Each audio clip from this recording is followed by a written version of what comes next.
দেখো গুরু, আমি বুঝতেই পারি না যে পাগল মানুষগুলো থাকে কোথায়। না মানে এরা প্রথমে অশরীরী আত্মাদের চ্যালেঞ্জ করবে আর তারপর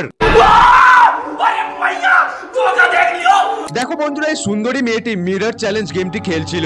এই গেমটি একা খেলতে হয় রাত্রি প্রায় 2টোর সময়। বন্ধুরা, যেখানে তোমার সামনে একটি আয়না থাকবে আর সেই আয়নার সামনে বসে তুমি বলবে এই রুমে আর কে আছো, আমার সামনে এসো।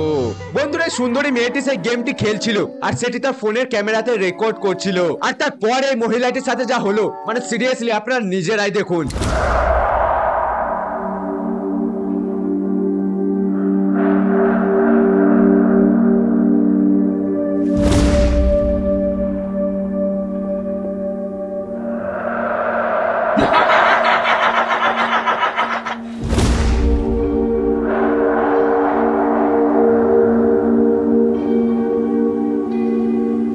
আপনারা কি রাহাতের অপহরণের সেই ভিডিওটি দেখেছেন? যদি না দেখে থাকেন তাহলে এখানে ক্লিক করুন।